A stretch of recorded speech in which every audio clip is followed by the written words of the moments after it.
13 minute late हो गया। प्यारे बच्चों, आपका आज की क्लास में स्वागत है।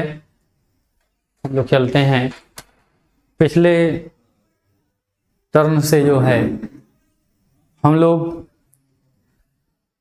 भारतेंदु हरिश्चंद्र जी द्वारा रचित लिखित भारतवर्षोन्नति कैसे हो सकती है नामक शीर्षक को पढ़ रहे थे। भारतवर्षोन्नति कैसे हो सकती है नामक शीर्षक को पढ़ रहे थे और उसी को आज हम लोग आगे बढ़ाएंगे।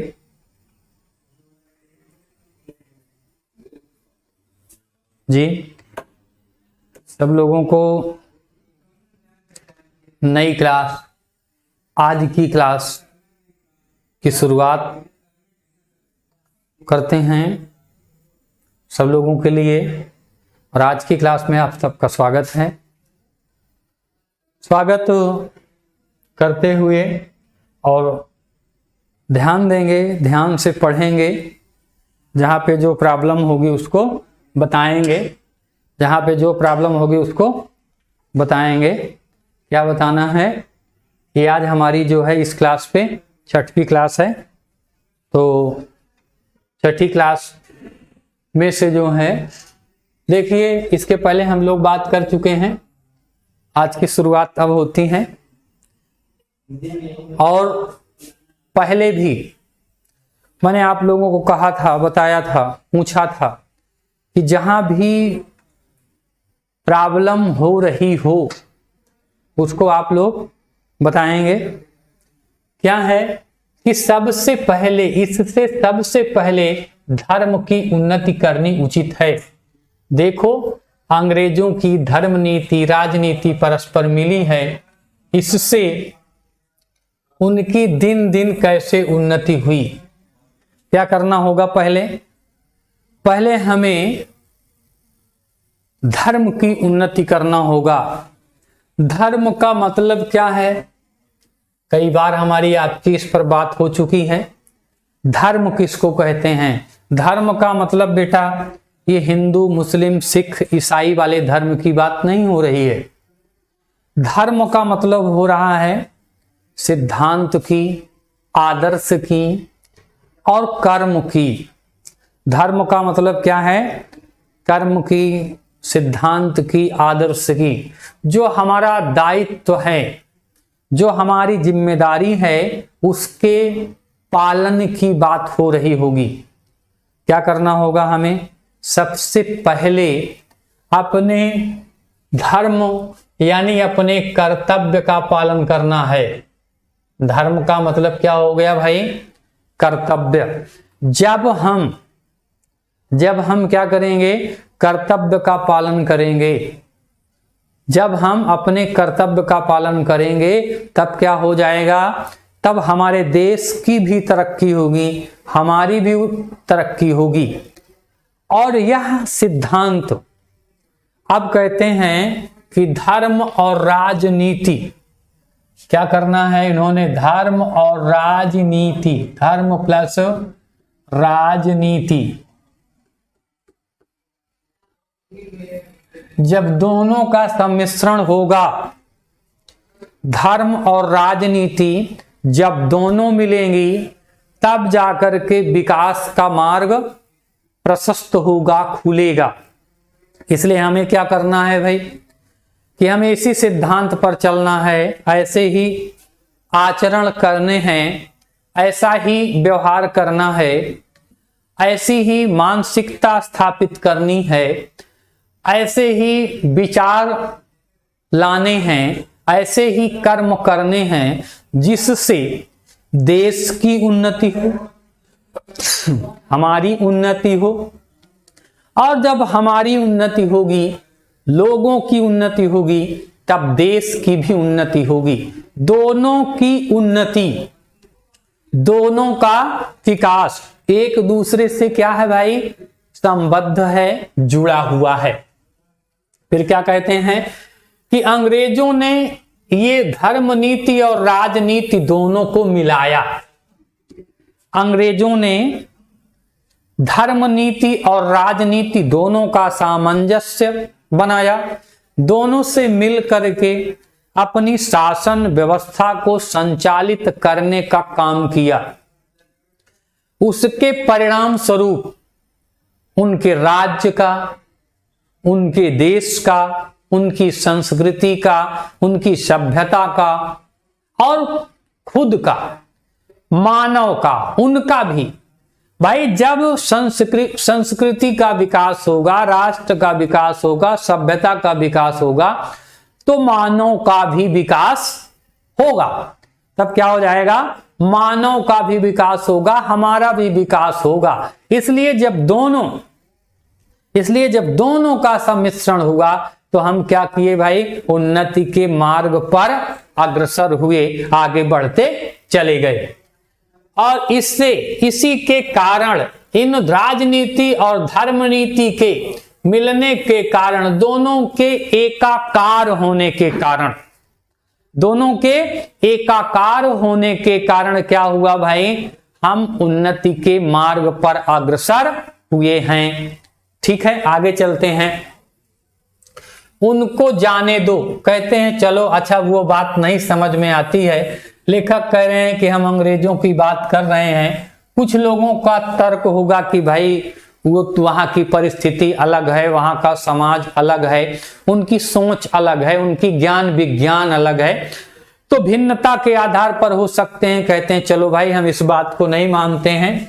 अब देखिए, अपने ही यहाँ देखो, तुम्हारे यहाँ धर्म की आड़ में नाना प्रकार की नीति, समाज गठक, वैद्यक आदि भरे हुए हैं।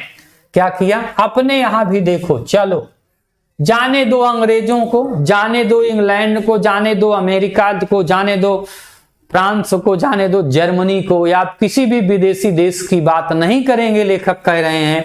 और कह रहे हैं कि अपने को ही देखो, स्वयं को देखो कि तुम्हारे देश में, तुम्हारे देश का मतलब यहाँ मतलब भारत में, तुम्हारे देश में, यहाँ मतलब भारतवर्ष में धर्म की आड़ में, धर्म के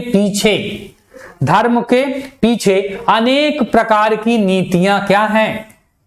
सृजित की गई हैं। अनेक प्रकार के समाज का गठन किया गया है और इस प्रकार की तमाम विशेषताएं भारत में देखने को मिलती हैं।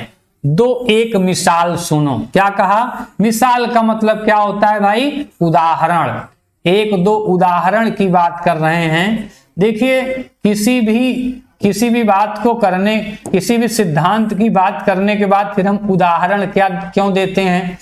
उदाहरण क्यों देते हैं? और उदाहरण देने का केवल एक ही मकसद होता है, और वो मकसद क्या होता है कि हमारी बात जो है वो पूरी तरह से सच है, और उसको क्या किया जाता है? उसको एक प्रूफ के रूप में, उदाहरण को क्या है? एक प्रमाण के रूप में आपके सामने प्रस्तुत किया जाता है। किसी चीज का उदाहरण देने का मतलब क्या होता है? प्रमाण होता है, प्रूफ होता है कि ये बात सही है। ठीक है ना? बात समझ में आ रही है कि यही तुम्हारे बलिया का मेला और यहाँ स्थान क्यों बनाया गया है? कह रहे हैं कि बलिया में जो ये मेले का आयोजन किया गया है, जहां आज हम लोग हैं, इकट्ठा हैं, उसका क्या मतलब है? उसका निर्माण क्यों किया गया है? हमारे पूर्वजों ने ऐसा क्या किया है? बलिया के मेले के आयोजन की क्या जरूरत थी? तो कह रहे हैं उसके लिए जरूरत बता रहे हैं कि जिससे जो लोग कभी आपस में नहीं मिलते हैं, 10-10, 5-5 कोस से वो लोग आकर के एक जगह आपस में मिलें। क्या कर रहे हैं भाई? उनका मकसद क्या है? हाँ, उनका मकसद केवल एक है कि इस मेले का आयोजन करने का उद्देश्य एक है कि 10-5 किलोमीटर में, 10-5 कोस में, कोस यहाँ पे लिखा हुआ है बेटा, और कोस क्या है? ये कोस शब्द लिखा हुआ है, और कोस का मतलब होता है जो इकाई का मात्रक है, और 3 किलोमीटर बराबर किलोमीटर बराबर क्या होता है भैया, बराबर 1 कोस होता है ना।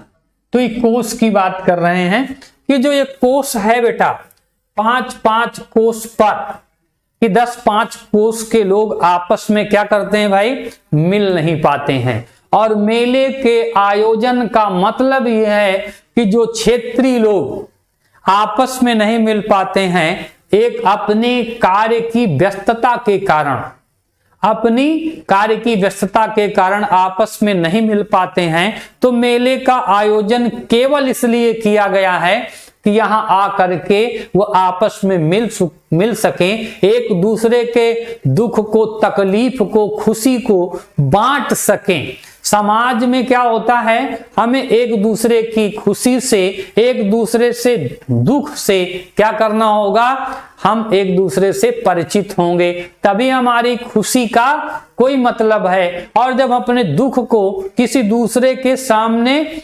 प्रस्तुत कर देते हैं, प्रकट कर देते हैं, तब क्या होता है, जो भावनाएं हैं वो क्या हो जाती हैं, थोड़ा क्या हो जाता है, उन पर धैर्य आ जाता है। नहीं, जब तक अभिव्यक्त नहीं करते हैं, बताते नहीं हैं, कहते नहीं हैं, और अंदर ही अंदर क्या कहते हैं, पीड़ा का, संताप का, कष्ट का अनुभव करते रहते हैं। वह अनुभव जो है, जब हम किसी दूसरे में संताप को बांट देते हैं तो थोड़ी सी तकलीफ क्या हो जाती है भाई, कम हो जाती है।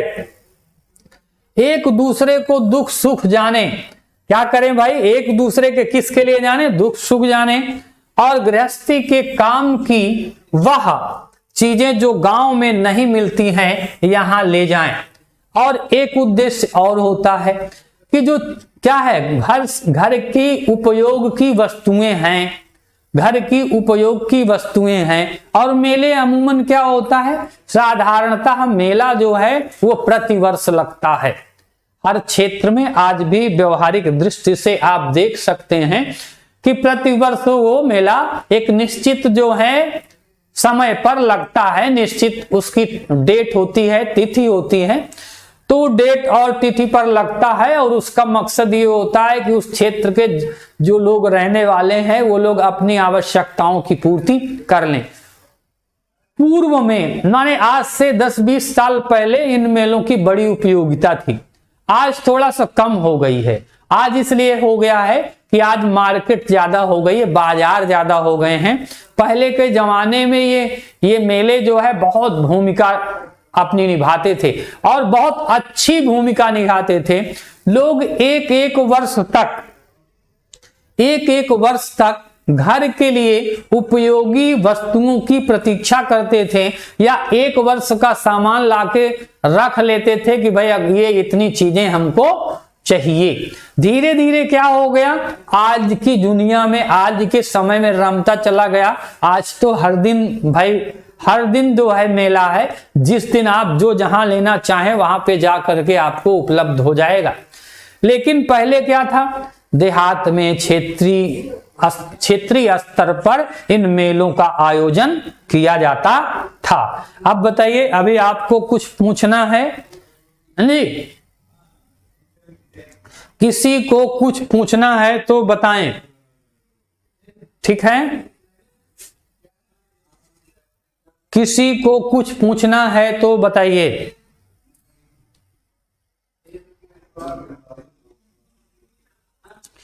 कुछ पूछना है बेटा?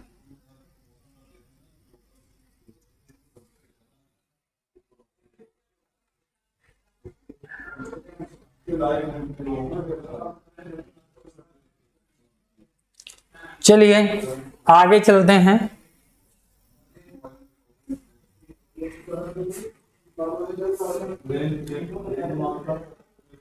कह रहे हैं एकादशी का व्रत क्यों रखा गया है? एकादशी का व्रत क्यों रखा गया है, इसका क्या कारण है? एकादशी क्या होता है ये भैया? एक महीने में, एक माह में 2 बार ये आती है। एक महीने में 2 बार एकादशी आती है, क्योंकि एक महीने में 2 पक्ष होते हैं और एक पक्ष 15 दिन का होता है। लगभग 15 दिन का होता है।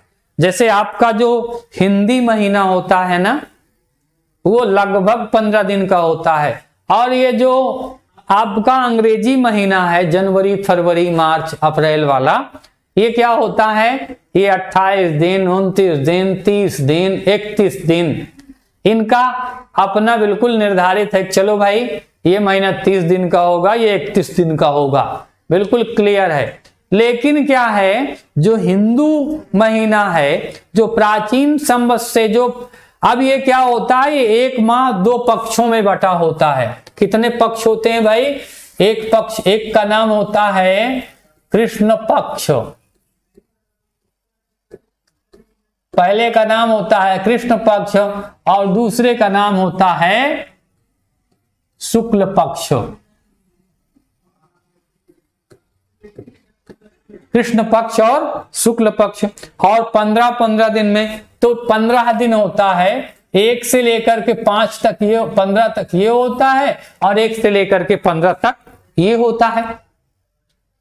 प्रतिपा माने जिसको परियादु तृतीया इस तरह से कहते हैं, तो 15 तक गिनती ही होती है उसमें।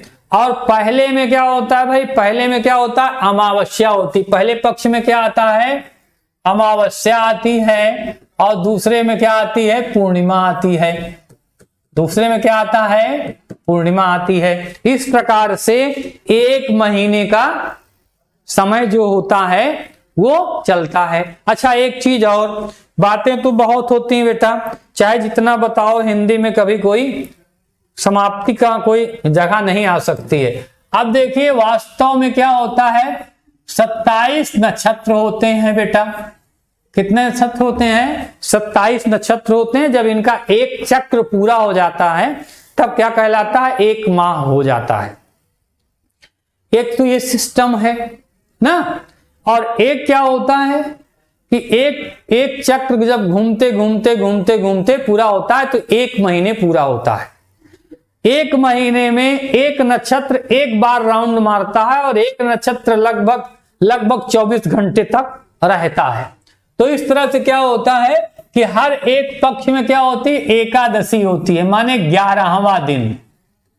11वां दिन जो होता है वो क्या होता है, व्रत रखने का होता है। ये हमारी परंपरा रही है, ये सिद्धांत हमारा रहा है, हमारा ये दार्शनिक दृष्टिकोण भी रहा है कि 15 दिन में एक दिन क्या होना चाहिए, उपवास होना चाहिए, व्रत रखना चाहिए, उस दिन कुछ नहीं खाना चाहिए। मकसद क्या है, एक दिन न खाने से शरीर पर कोई बहुत बड़ा असर नहीं पड़ेगा, लेकिन अब बात यह है कि एक दिन न खाने से अगर नहीं खाएंगे तो आपका क्या हो जाएगा, आपका शरीर भी शुद्ध हो जाएगा। एक दिन न खाने से आपके शरीर पर कोई नेगेटिव असर भी नहीं पड़ेगा, और एक दिन अगर पूरा देश न खाए तब कितना अन्न बचेगा, ये भी है। तो हमारे शरीर पर कोई नकारात्मक प्रभाव भी न पड़े, हमारे अंदर क्या हो, कमजोरी का एहसास भी न हो, और हमारी बचत भी हो, और हमारा स्वास्थ्य भी अच्छा हो, इसलिए एकादशी के व्रत की व्यवस्था की गई है। ये हमारे पूर्वजों ने जो सिद्धांत अपनाया उनके पीछे यही दृष्टिकोण रहा होगा। इसमें इन्होंने बिल्कुल किया है कि जिससे महीने में दो एक उपवास से शरीर शुद्ध हो जाए। आप क्या कहते हैं, इनका मकसद क्या था, मकसद केवल इतना था कि शरीर शुद्ध हो जाए, मन शुद्ध हो जाए, और आपके जीवन शैली पर किसी प्रकार का कोई नकारात्मक प्रभाव न पड़े। आगे क्या कह रहे हैं कि गंगा जी नहाने जाते हैं तो पहले पानी सिर पर चढ़ाकर तब पैर डालने का विधान क्यों है। प्रश्न है एक, जिससे तलवे से गर्मी सिर में चढ़कर विकार न उत्पन्न करे। कह रहे हैं एक बात, एक परंपरा की बात और इन्होंने कही कि भारतीय संस्कृति में एक सिस्टम है, एक सिद्धांत है कि जब हम नहाने जाते हैं, गंगा में नहाने जाते हैं, दर्शन करने जाते हैं, तो हम क्या करते हैं, गंगा जल को या क्या करते हैं, क्यों मस्तक पर लगाते हैं, अर्थात प्रणाम करते हैं। प्रणाम करने का मतलब क्या है भाई, हाथ से गंगा जल ऐसे छुआ और ऐसे जैसे आप पैर छूते हैं अपने बुजुर्गों का, अपने गुरु का, अपने शिक्षक का, अपने माता पिता का, जैसे आप मान करते हैं ऐसा आप गंगा तट पर जाकर के क्यों करते हैं। तो उसका क्या है, उसका एक तो है कि भाई हमारी संस्कृति रही है, नदियां पूजनीय रही हैं, ये हमारा धार्मिक दृष्टिकोण है। क्यों, क्योंकि नदियों को हमने माता के रूप में, माता क्या होती है, पालन करता होती है। आज समझिए जल के माध्यम से, नदियों के माध्यम से कितने लोगों का लालन पालन चल रहा है। तो कह रहे हैं कि तब क्या करते हैं भाई, हम इसलिए क्या करते हैं कि उसमें पैर डालने के पहले इस प्रकार का विधान माने नियम क्यों बनाया गया है। एक तो हो गया धार्मिक दृष्टिकोण, जो हमने बताया कि भाई नदी को, गंगा को हम मां के रूप में मान्यता देते हैं, और जब मां के रूप में मान्यता देते हैं तो उनका आदर करना, उनका सम्मान करना हमारी जिम्मेदारी बन जाती है। और दूसरी बात क्या है, दूसरा जो वैज्ञानिक कारण है कि जिससे तलवे की गर्मी सिर में चढ़कर विकार ना उत्पन्न कर दे। विकार का मतलब क्या होता है भाई, विकार का मतलब होता है हमें अस्वस्थ न कर दे। हमारी जो रूटीन दिनचर्या चल रही है, हमारी जो हम आराम से खा रहे हैं, जी रहे हैं, टहल रहे हैं, स्वस्थ हैं, तो हमें हमारे स्वास्थ्य में कोई विपरीत प्रभाव न डाल दे। सही बात है, आप लोगों ने ये अनुभव किया होगा कि जब आप घर से बाहर निकलते हैं, धूप में निकलते हैं, तो चिलचिलाती धूप लगती है तो आपको कैसा एहसास होता है। दूसरी बात ये है कि हमें ये भी मालूम होना चाहिए कि ठंडी में, गर्मी में, बरसात में जब हम बाहर निकलते हैं तो हमें कैसी अनुभूति होती है। अर्थात क्या है, अब हम गर्मी से तपे भूंजे गए और जाकर के गंगा जल में हमने अपना, अब भाई गर्मी तो मेन रूप से पैर में, जब हम पैर गंगा जी में डालेंगे तो गर्मी क्या करेगी, ऊपर की तरफ भागेगी, टेम्परेचर ऊपर की तरफ भागेगा। और अगर हम सर पे जल रखेंगे तो टेम्परेचर नीचे की तरफ भागेगा। और अगर हम पैर डालेंगे तो जब गर्मी ऊपर की तरफ आएगी तब जाकर के हमारे मस्तिष्क पर वो असर डाल सकती है, हमें मानसिक रूप से परेशान कर सकती है, दुख दे सकती है, त्रास दे सकती है। इसलिए क्या किया है, इस प्रकार की व्यवस्था हमारे पूर्वजों ने, हमारे ऋषियों ने, हमारे मुनियों ने, हमारी सभ्यता ने निर्धारित किया है। ठीक है भाई, किसी को कहीं पे कुछ पूछना हो तो बताइए, किसी को कहीं पे कुछ पूछना हो तो बताइए, जल्दी बताइए। समझ में आ रहा है ना भाई?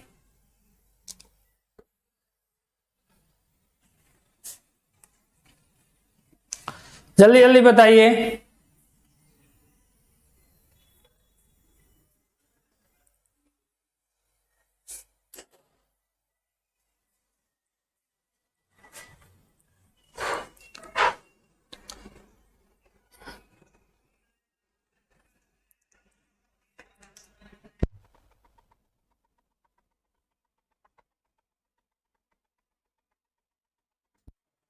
ठीक है भाई, समझ में आ रहा है?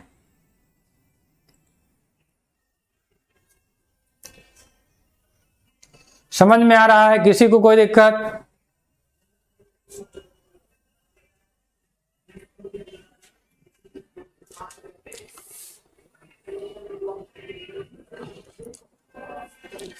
चलते हैं आगे। कहते हैं दीपावली इसी हेतु है कि इसी बहाने साल भर में एक बेर तो सफाई हो जाए। इसी तरह से, हाँ, इसी तरीके से दीपावली का भी, जो दीपावली का भी आयोजन किया गया है, उसके पीछे भी यही दार्शनिक दृष्टिकोण है, यही सोच थी। हमारे पूर्वजों की, हमारे ऋषियों की, हमारे मनीषियों की। क्या आज दीपावली को, होली को क्या करते हैं? आज लोग दूसरे दृष्टिकोण से देखते हैं, निगेटिव दृष्टिकोण से देखते हैं। हमें क्या करना होगा भाई? दीपावली का आयोजन क्यों किया गया है? दीपावली का आयोजन इसलिए किया जाता है कि कम से कम भाई इसी बहाने एक स्वच्छता अभियान तो चलता है वर्ष भर में, सारी चीजें आती रहती हैं, हम सारी चीजों का जो है कबाड़ घर में इकट्ठा करते रहते हैं। आप व्यवहारिक जीवन में भी ये देखते होंगे कि भाई चलो शर्ट लाए, उसका रैपर टाण पर, कुछ भी लाए, जितनी फेंकने वाली चीजें हैं उसको भी हम घर में जमा करते जाते हैं। एक तो ये हो जाता है, और जो वार्षिक सफाई है, जो वार्षिक सफाई अभियान है, भाई घर में तो रोज सफाई होती है, एक डेली वाली सफाई होती है, एक साप्ताहिक सफाई होती है कि सप्ताह में चलो भाई, एक महीने वाली होती है, एक महीने में चलो जाला माला मार देना है। अब कभी रंग रोगन भी तो करना पड़ेगा, कभी पेंट भी तो करना पड़ेगा। अगर साल में एक बार आपने अपने घर में पेंट नहीं करवाया है, जाले नहीं खत्म किए हैं, गंदगी नहीं हटाई है, कूड़े जो रखे हुए हैं, खराब चीजें जो रखी हुई हैं, उसको केवल आप घर में जमा करते जा रहे हैं, जमा करते जा रहे हैं, तो फिर क्या होने वाला है? इसलिए भारत में, भारतीय संस्कृति में त्योहारों को मनाने के पीछे, त्योहारों के आयोजन के पीछे कोई ना कोई दृष्टिकोण अवश्य रहा है। बात कर रहे हैं दीपावली की। दीपावली में देखिए क्या होता है, पूरे घर में पुताई। अब दीपावली के 2-3 दिन 4 दिन पहले से ही आप लोगों ने देखा होगा कि सफाई चलती रहती है ना। और वो सफाई क्या है? जो वार्षिक गंदगी है, जो वार्षिक कूड़ा घर में इकट्ठा हो गया है, उसको साफ करना है, पुताई करवानी है, पेंट करवाना है। तो जब पेंट करवाएंगे तो क्या होगा? एक बार कम से कम स्वच्छता का माहौल तो दिखेगा, आपके मन भी स्वच्छ होंगे। इसलिए इस त्योहार का आयोजन किया जाता है। और इसी तरह से जो भी त्योहार हैं, होली हो, दिवाली हो, दशहरा हो, उन सब के पीछे कोई न कोई दार्शनिक कारण होता है। जैसे क्या होता है? जैसे अगर होली को ही ले लें तो होली में क्यों भाई आग जलाई जाती है, क्यों लकड़ी जलाई जाती है? बहुत से लोग कहते हैं इतनी लकड़ी जला दिए, इतनी लकड़ी जला दिए होली में। लेकिन उसके पीछे एक कारण है।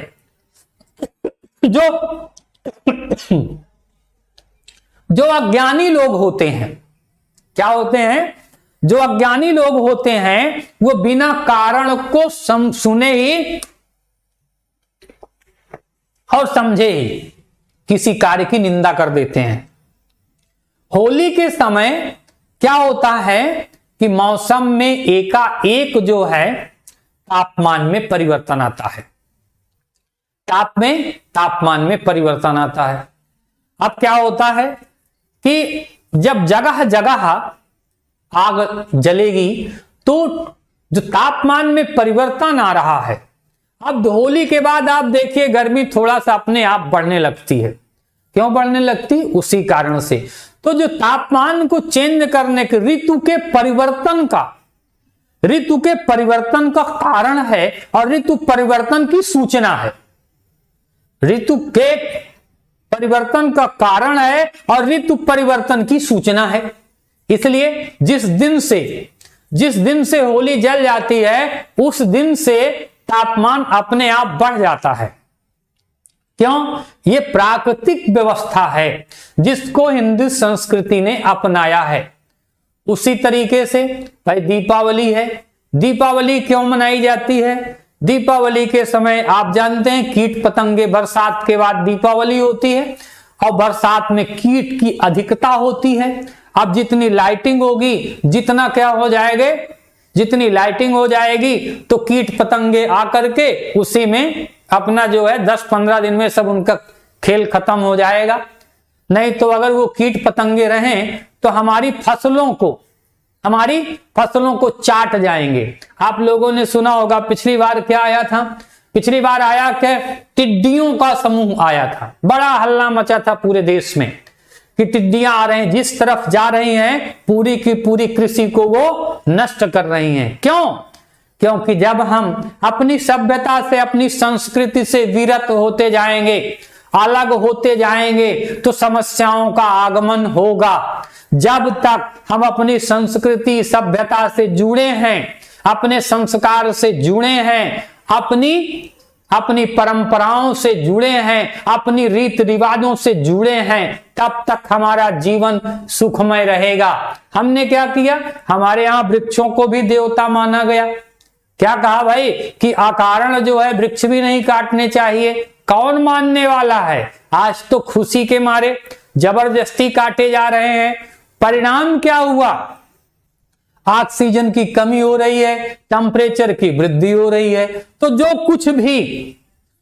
कुछ भी हमें कहा गया है, हमारे वैदिक धर्म में, वैदिक दर्शन में, हमारे आचरण में, हमारे सिद्धांत में, हमारे समाज में जो कुछ कहा गया है, उसको क्या करना होगा? उसके विषय में हमें सोचना होगा, उसके विषय में हमें विचार करना होगा, तभी हमें उसे क्या करना होगा? उसकी निंदा अथवा प्रशंसा करनी चाहिए। तो लेखक ने यही कह रहे हैं, हम तो बोलते जाएंगे। होली के विषय में हमने बताया भाई क्या हो जाता है, होली मनाई जाती है। और एक इन्होंने लिख दिया कि यही त्योहार ही हमारी म्यूनिसिपालिटी है। म्यूनिसिपालिटी क्या होता है? नगर पालिका। जैसे नगर पालिका आती है ना, कूड़ा कचरा हटाया, ले जा करके कहां रखते हैं कूड़ा? भाई नगर पालिका आपके मोहल्ले के, आपके घर के कूड़े को इकट्ठा करके ले कहां जाएगा? रखेगा तो धरती में ना, कहीं दूसरी जगह तो ले नहीं जाएगा। भाई हमने क्या किया? भाई हम यहां रहते हैं और 5 किलोमीटर जाकर के एक कूड़ेदान बना है, पूरे शहर की गंदगी वहां डंप है, बदबू कर रही है, उधर से हवा आ रही है, प्रदूषित वायु आ रही है। क्या उसका प्रभाव हमारे ऊपर नहीं पड़ेगा? क्या कर सकते हैं? कितनी बड़ी समस्या है ये और इस समस्या को जन्म देने वाले भी हम हैं। इस समस्या को जन्म देने वाले भी हम हैं। जिसकी जरूरत नहीं है उसको हम, अब रोज पन्नी में 5 तरह की पन्नी आ रही है, उसकी जरूरत ही क्या है? क्यों? आज की उपभोक्तावादी संस्कृति के कारण ये सब समस्याएं उत्पन्न हो रही हैं। अगर हम थोड़े से अपने आप को संयमित कर लें, अपनी आवश्यकताओं को संयमित कर लें, तो हमारी पृथ्वी भी बच सकती है, हम भी बच सकते हैं, राष्ट्र के उन्नति की ओर अग्रसर हो सकते हैं। क्या है? अब पता चला दीपावली आई, अब क्या हुआ? आप मान लो 4 पटाखा छुटा लो, ठीक है, लेकिन दीपावली से 10 दिन पहले और 10 दिन बाद धड़ाम धड़ाम धड़ाम पूरी रात पटाखा छूटते हैं। क्या किया है? हमने अपने त्योहार को समझा ही नहीं है। हमने अपने त्योहार को समझा ही नहीं है, उनके द्वारा बताए गए सिद्धांत को समझा ही नहीं है। अगर हम उसको समझ जाते तो बिल्कुल इस तरह से न करते। आगे कह रहे हैं, ऐसे सब पर्व, तीर्थ व्रत आदि में कोई क्या है? हिम्मत नहीं। उन लोगों ने धर्म नीति और समाज नीति को दूध और पानी की भांति मिला दिया है। क्या करना है? धर्म नीति और समाज नीति, जो समाज को और धर्म को जोड़ने की बात है, जोड़ना चाहिए, लेकिन इस प्रकार से जोड़ दें धर्म को समाज से कि कम से कम लोग अपने दायित्व को तो समझें, अपने दायित्व का पालन तो करें। बात समझ में आ रही है? किसी को कहीं पर कोई दिक्कत हो तो बताएं। किसी को कहीं पे कोई दिक्कत हो तो बताइए भाई।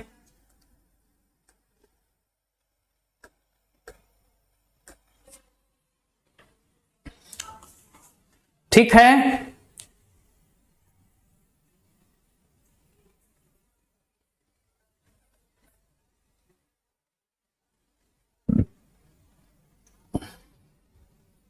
आगे चलते हैं। कहते हैं खराबी जो बीच में भई है वह यह है कि इन लोगों ने यह धर्म क्यों मान लिया मिले थे, इनका लोगों का मतलब यही नहीं समझा और इन बातों को वास्तविक धर्म मान लिया गया। भाइयों, वास्तविक धर्म तो केवल परमेश्वर के चरण कमल भजन है। क्या कर लिया है? वास्तविक धर्म क्या है? लोगों की क्या करना है? सेवा करना है। लोगों की सेवा करना है, उनके आदेश का पालन करना है आदि। अगर हम ये चीज समझ ले जाएं,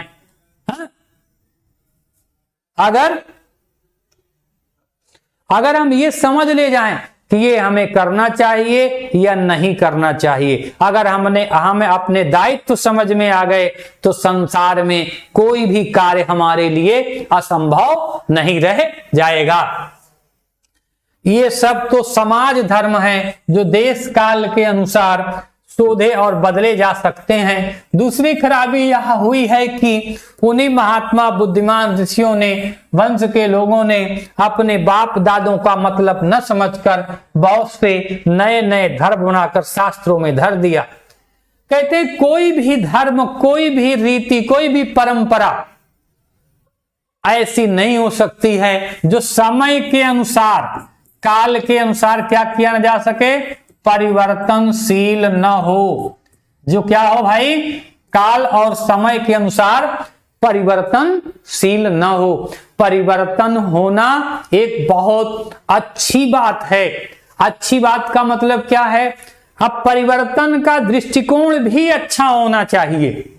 अगर परिवर्तन का दृष्टिकोण अच्छा है तो परिवर्तन सदैव अच्छा ही होगा। कैसे परिवर्तन होना चाहिए?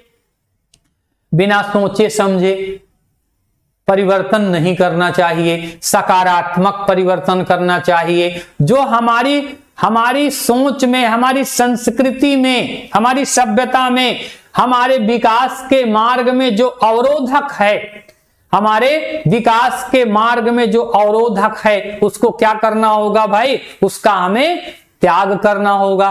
और जो हमारे लिए कल्याणकारी है, सुखदाई है, उसको हम क्या करेंगे भाई?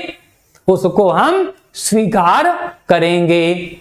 आगे चल रहे हैं कि हमारे ऋषियों मुनियों ने इस प्रकार से बहुत से सिद्धांत बनाए। हमारे पूर्वजों ने बहुत से सिद्धांत बनाए और सिद्धांत बना करके क्या किया?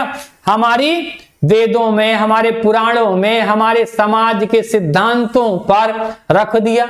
हमने उनकी बात को समझा नहीं और बिना समझे ही, बिना जाने ही हमने उनकी निंदा कर दी। और जब हमने निंदा कर दी तब क्या होने वाला है? तब उसका क्या होने वाला है? उसके लिए कोई सुखदाई पहलू बनने वाला नहीं है। सबसे पहले उनके दर्शन को, उनके दृष्टिकोण को हमें समझना होगा, तभी हम उनकी बातों को समझ सकते हैं।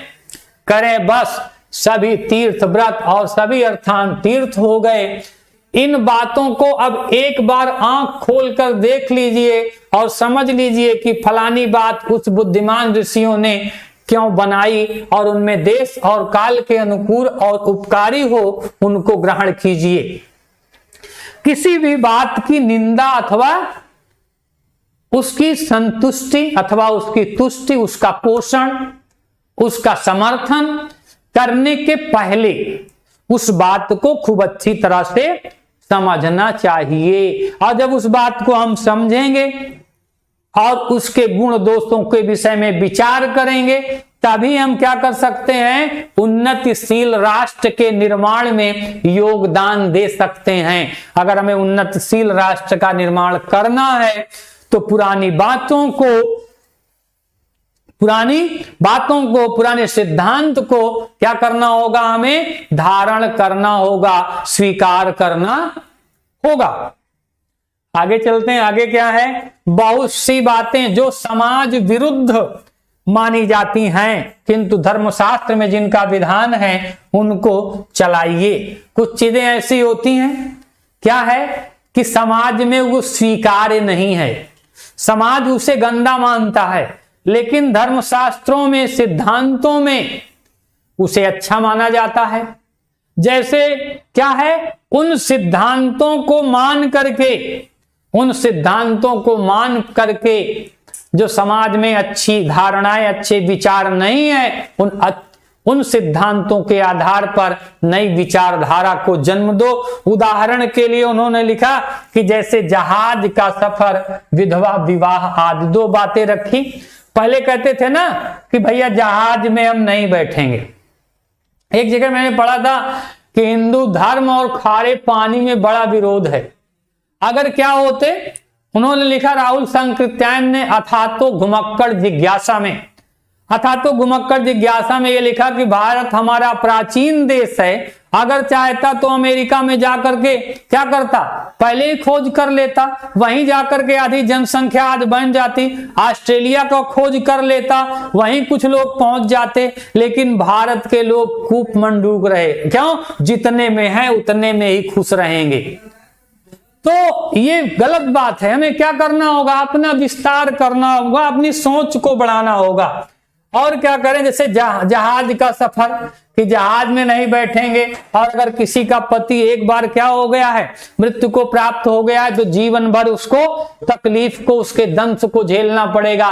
ये भी हमारी एक गंदी परंपरा है। इस परंपरा का विरोध करना चाहिए। इस परंपरा को देश काल के अनुसार इसको परिवर्तित करने का, इसको शोधित करने की आवश्यकता है। लड़कों को छोटेपन में ही ब्याह करके उनका बल वीरत आयुष सब मत घटाइए। कह रहे हैं कि लड़कों को भाई बाल्यावस्था में ही विवाह मत कर दीजिए।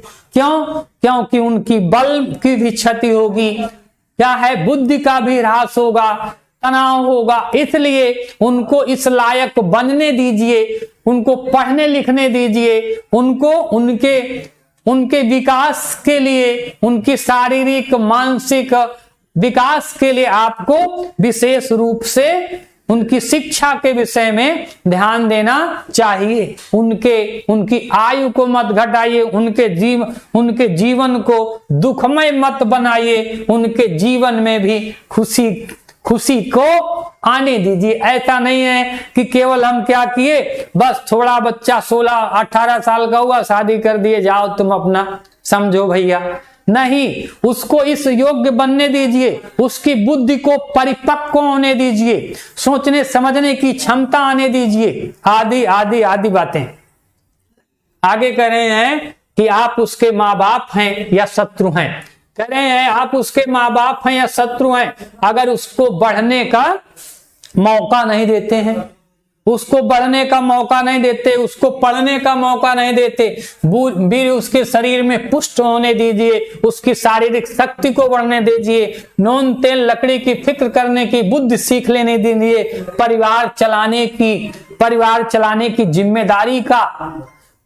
चलाने की जिम्मेदारी उठाने योग्य बनने दीजिए, तब उसको वो जिम्मेदारी दीजिए, तब उनका पैठकार में डालिए। कुलीन प्रथा, बहु विवाह आदि को दूर करिए, लड़कियों को भी पढ़ाइए, किंतु इस चाल से नहीं जैसे आजकल पढ़ाई जाती हैं, जिससे उपकार के बदले बुराई मिलती है। स्त्री शिक्षा की तरफ भी ध्यान दीजिए, बालिका शिक्षा की तरफ ध्यान दीजिए, लेकिन दृष्टिकोण जो होना चाहिए वो रचनात्मक होना चाहिए। दृष्टिकोण जो होना चाहिए बेटा रचनात्मक होना चाहिए, आज की जैसी नहीं। शिक्षा का जो उद्देश्य है वो मिलना चाहिए, उनमें संस्कार आने चाहिए, उनके विचार में परिवर्तन आना चाहिए, व्यवहार में परिवर्तन आना चाहिए, सिद्धांत में परिवर्तन आना चाहिए। ऐसा नहीं कि ऐसी शिक्षा दीजिए कि जिससे उनके उत्थान के स्थान पर उनकी अवनति के मार्ग प्रशस्त हो जाएं। क्या करना है? शिक्षा देना है, बहुत सावधान होकर देना है, बच्चों के विकास के लिए देना है। यही हमें, अगर हम ये कर पाए तो भारत की उन्नति के मार्ग को प्रशस्त करने से हमें कोई रोक नहीं सकता है। इसी प्रकार से शिक्षा के माध्यम से, संस्कार के माध्यम से और हम अपने देश का, अपने राष्ट्र का हित कर सकते हैं। आप लोग इसी तरह से पढ़ते रहिए, आगे बढ़ते रहिए। जो भी प्रॉब्लम हो